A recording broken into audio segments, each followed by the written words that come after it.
बिस्मिल्लाहिर्रहमानिर्रहीम अस्सलाम वालेकुम। Drugs use to treat chemotherapy induce nausea and vomiting. अच्छा, जब ये कौन सी कंडीशन है? जब बंदे को कैंसर हो, किसी पेशेंट को, कोई पेशेंट उसको कैंसर है, तो कैंसर को ट्रीट करने के लिए हम लोग क्या करते हैं? कीमोथेरेपी उसकी करते हैं, ये ड्रग्स जो देते हैं। तो उस वजह से, इन ड्रग्स की वजह से क्या होता है? नोजिया और वोमिटिंग। कीमोथेरेपी की वजह से उसको क्या होता है? नोजिया और वोमिटिंग। तो वोमिटिंग में क्या होता है कि वो ये रिफ्लेक्स एंटी पेरिस्टाल्स की वजह, जो खाया पिया हो वो सारा के सारा वापस जो है वो क्या करे?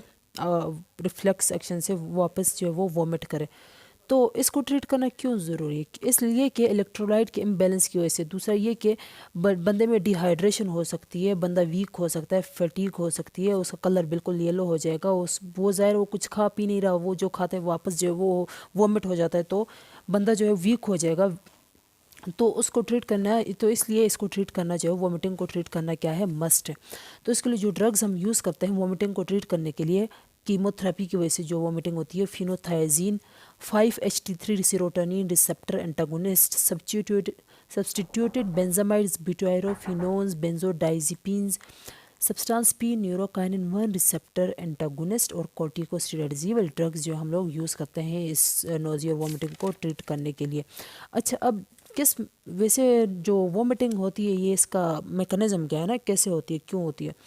तो हमारे पास एक है CTG, chemo receptor trigger zone. एक है हमारे पास कीमो रिसेप्टर ट्रिगर जोन। दूसरा हमारे पास क्या है? Vomiting centre. ये कहाँ पे? ये है मेडुला में।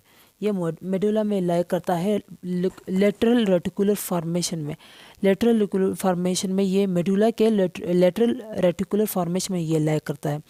तो ये भी क्या करता है? वोमिटिंग को कंट्रोल करता है। अच्छा, ये कौन से उस कंडीशंस को?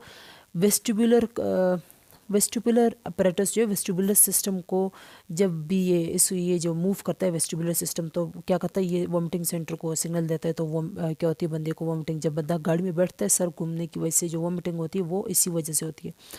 दूसरा, GIT में कोई इरिटेशन वगैरह हो तो इधर सिग्नल जाता है मेडुला के पास। फेरिंग्स में, लेरिंग्स में, तो कोई भी इरिटेशन वगैरह हो तो जब मैसेज जाता है मेडुला के पास, तो क्या होती है? बंदे को वोमिटिंग होती है।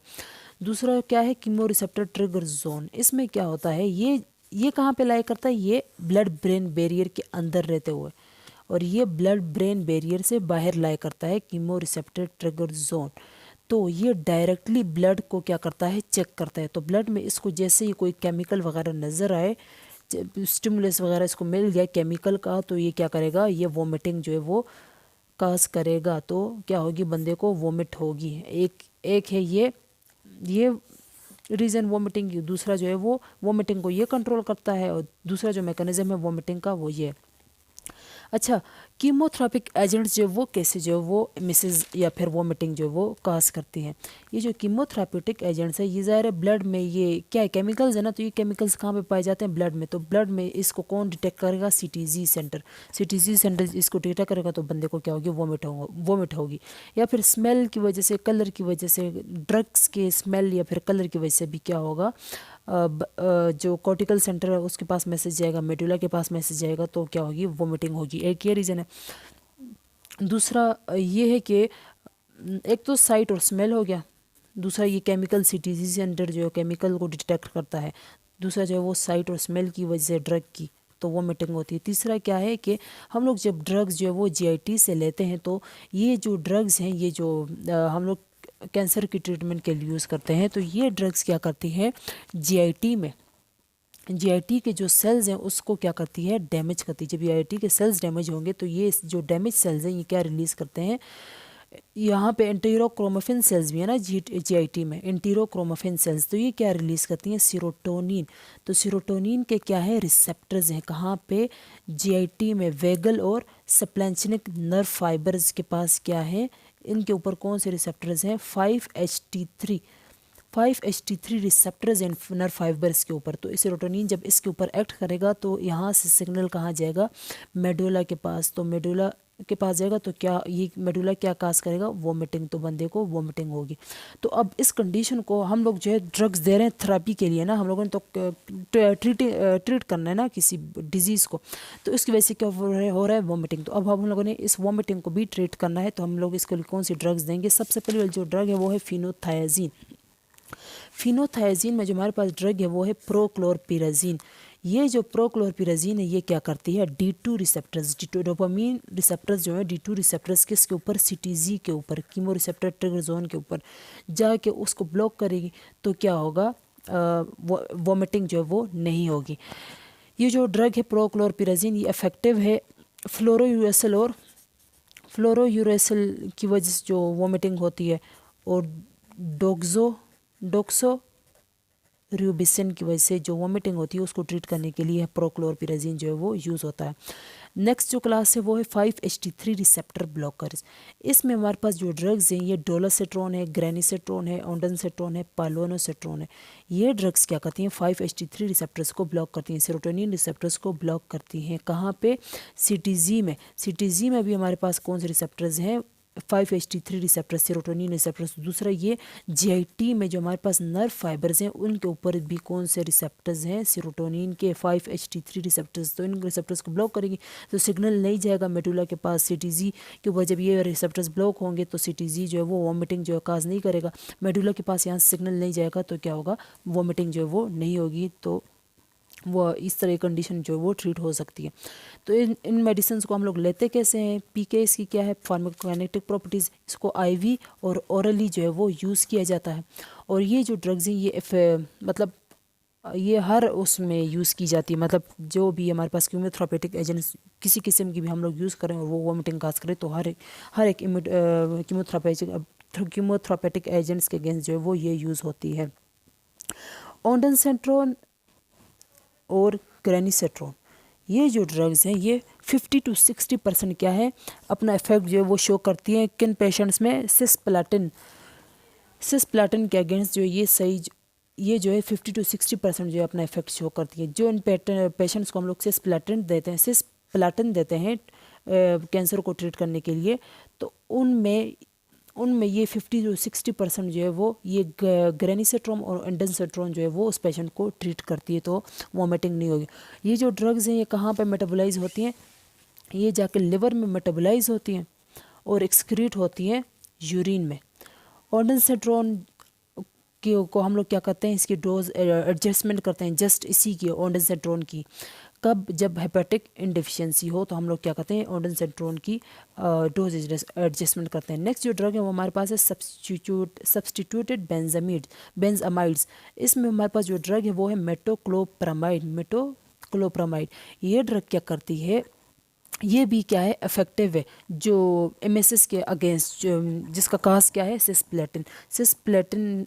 जो पेशेंट सिस्प्लेटिन लेते हैं उनमें जो MSS जो काज होती है उसके अगेंस्ट जो है वो ये इफेक्टिव है मेटोक्लोप्रामाइड। क्योंकि ये क्या करती है, ये CTG के ऊपर जो डोपामीन के रिसेप्टर्स हैं उनको क्या करती है, ब्लॉक करती है। जब ये रिसेप्टर्स ब्लॉक होंगे तो वोमिटिंग जो है वो नहीं होगी। इसके अलावा मेटोक्लोप्रामाइड को हम लोग यूज़ करते हैं गैस्ट्रोपैरेसिस में। गैस्ट्रोपैरेसिस कौन सी कंडीशन है, ये स्टमक पैरालिसिस की कंडीशन है। जब जो स्टमक है उसमें की मोटिलिटी जो है वो लॉस हो जाएगी, पेरिस्टालसिस जो है वो स्टमक में नहीं होगी, फूड स्टमक में ही रहेगा, तो हम लोग उस कंडीशन को क्या कहेंगे, गैस्ट्रोपैरेसिस। उसको ट्रीट करने के लिए भी ये यूज़ होती है। नेक्स्ट जो क्लास है वो है ब्यूटायरोफिनोज। ब्यूटायरोफिनोज में हमारे पास क्या है, ड्रोपेरिडोल और हेलोपेरिडोल। ये ड्रग्स क्या करती हैं, ये दोनों जाके डोपामीन रिसेप्टर्स को ब्लॉक करती हैं। डोपामीन रिसेप्टर्स को जब ब्लॉक करेंगे तो क्या होगा, वोमिटिंग जो है वो नहीं होगी। डोपामीन रिसेप्टर्स हमें पता है कहाँ पे हैं, CTG के ऊपर है, कीमो रिसेप्टर ट्रिगर जोन के ऊपर। तो जब ये ब्लॉक होंगे तो वोमिटिंग नहीं होगी।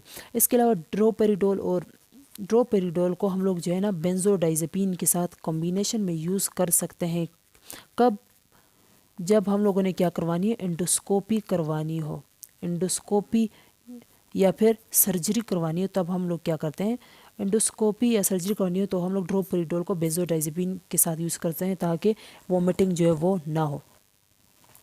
या फिर तब यूज़ करते हैं इस कॉम्बिनेशन को जब बाकी जो एजेंट्स है वो अपना इफेक्ट जो है वो शो ना करे, तब ड्रोपेरिडोल को हम लोग बेंजोडाइजिपिन के साथ कॉम्बिनेशन में यूज़ कर सकते हैं। नेक्स्ट जो ड्रग क्लास है वो हमारे पास क्या है, वो है बेंजोडाइजिपिन्स। बेंजोडाइजिपिन में हमारे पास क्या है, लोराज़िपाम और अल्प्राज़ोलाम। लोराज़िपाम और अल्प्राज़ोलाम की जो एमेटिक एक्शन है वो तो लो है, बट फिर भी हम लोग इसको यूज़ करते हैं। इसकी जो हमें पता है लोराज़िपाम और अल्प्राज़ोलाम जो है वो क्या काज करती है, ये सिडेशन इसकी एंजियोलिटिक प्रॉपर्टीज़ हैं और एमनेस्टिक प्रॉपर्टीज़ हैं। तो इस वजह से हम लोग इसको यूज़ करते हैं वो अगेंस्ट वोमिटिंग को ट्रीट करने के लिए भी ये क्या है, यूज़फुल है। इसकी एंटीमेटिक प्रॉपर्टीज़ भी इसकी सिडेशन प्रॉपर्टीज़ की वजह से। नेक्स्ट जो ड्रग्स हैं वो हमारे पास है कॉर्टिकोस्टेरॉइड्स। इसमें हमारे पास डेक्सामेथासोन और मिथाइलप्रेडनिसोलोन है। ये कॉर्टिकोस्टेरॉइड्स इसको क्यों यूज़ करते हैं, इसका मैकेनिज्म ऑफ एक्शन तो अननोन है, बट ये कि ये इनमें वोमिटिंग को ट्रीट करने के लिए यही जो है इफ़ेक्टिव है, अच्छा काम करती हैं। तो इस वजह से हम लोग इसको यूज़ करते हैं और इसको बाकी एजेंट्स के साथ कॉम्बिनेशन में भी हम लोग यूज़ कर सकते हैं। नेक्स्ट जो हमारे पास जो क्लास है वो substance P neurokinin 1 receptor antagonist. इसमें हमारे पास जो ड्रग्स हैं substance P neurokinin 1 receptor antagonist में वो हमारे पास है एप्रीपिटेंट है, नीटोपिटेंट है और रोलापिटेंट। ये 3 ड्रग्स हमारे पास substance P neurokinin 1 receptor antagonist. एप्रीपिटेंट का जो प्रो ड्रग है वो है फोसाप्रिपिटेंट। ये ड्रग्स क्या है, substance P neurokinin 1 receptor antagonist. ये क्या करती हैं ये ड्रग्स, इनका मैकेनिज्म ऑफ एक्शन क्या है, ये ड्रग्स जाके क्या करती हैं, न्यूरोकाइनिन रिसेप्टर को ब्लॉक करती हैं। तो ये क्या है, न्यूरोकाइनिन रिसेप्टर एंटागोनिस्ट। तो वोमिटिंग कहाँ पे, वोमिटिंग सेंटर में ये न्यूरोकाइनिन रिसेप्टर जो वोमिटिंग सेंटर में है इसको जाके ये ब्लॉक करेगी तो वोमिटिंग नहीं होगी। और ये क्या करेगी, ब्लॉक करेगी किसके एक्शन को, सब्सटेंस पी के एक्शन को ये क्या करेगी, ब्लॉक करेगी। तो वोमिटिंग जो वो नहीं होगी। इसको पी के फार्माकोकाइनेटिक प्रॉपर्टीज़ क्या है, इन ड्रग्स को हम लोग ऑरली यूज़ करते हैं और इसको एडमिनिस्टर कर सकते हैं हम लोग डेक्सामेथासोन और 5-HT3 एंटागोनिस्ट के साथ कॉम्बिनेशन में भी इसको यूज़ कर सकते हैं।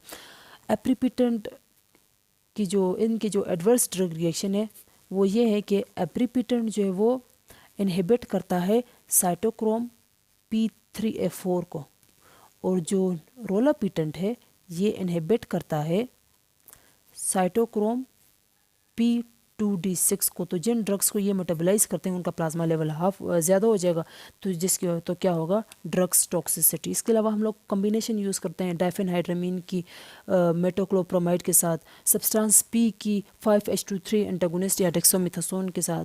तो अगर ये बाकी ड्रग्स इफेक्टिव ना हो तो हम लोग कॉम्बिनेशन की तरफ जाते हैं एफिकेसी के लिए।